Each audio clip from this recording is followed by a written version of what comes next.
নমস্কার, আজকে আবারও চলে এসেছি একটা নতুন ভিডিও নিয়ে। তাই পুরো ভিডিওটা স্কিপ না করে দেখতে থাকুন।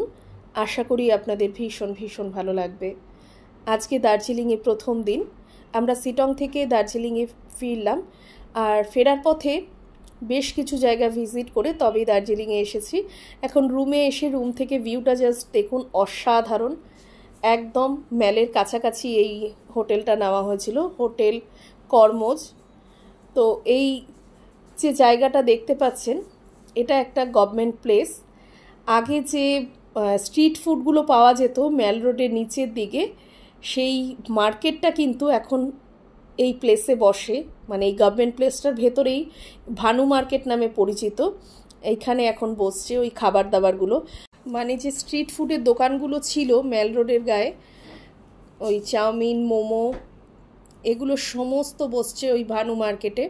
আর এখন দেখুন চলে এসেছি ম্যালের ভেতরে, আর সব সময়ই সুন্দর, সব সময় জমজমা। এখানে বসে থাকলে নিমেষেই সময় কেটে যায়।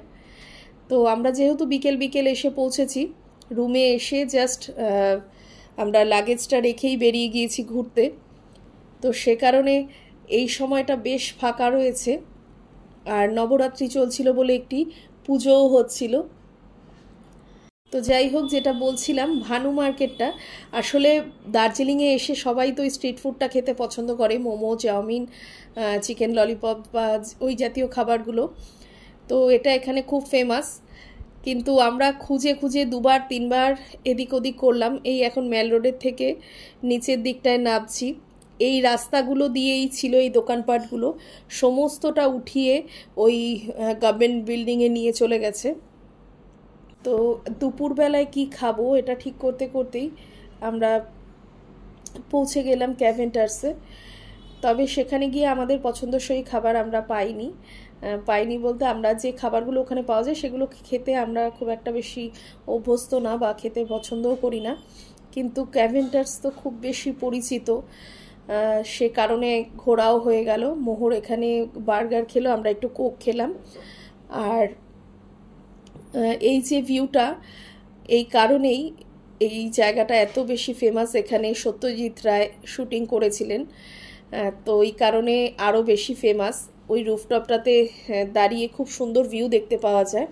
তো যাই হোক, এখন সেখান থেকে বেরিয়ে আমরা কাছেই পদ্মা রেস্টুরেন্ট ছিল, সেখান থেকে এই স্ন্যাক্সটা, ইভিনিং স্ন্যাক্সটা খেয়ে নিলাম।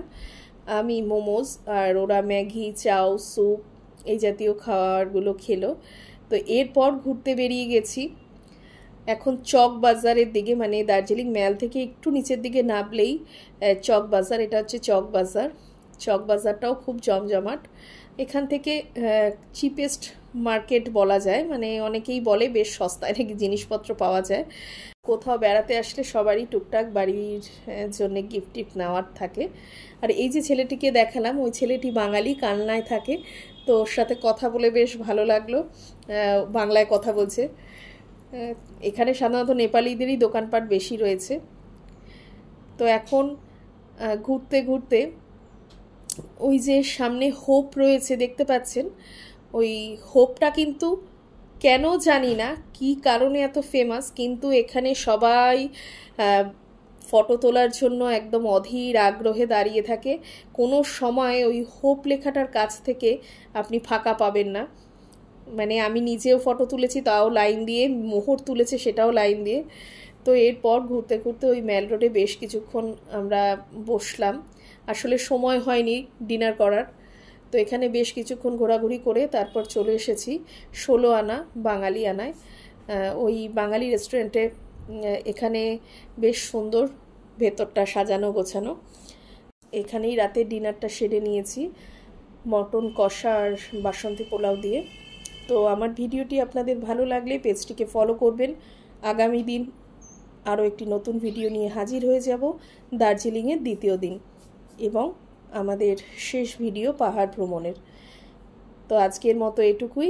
ধন্যবাদ, সকলে ভালো থাকুন, সুস্থ থাকুন।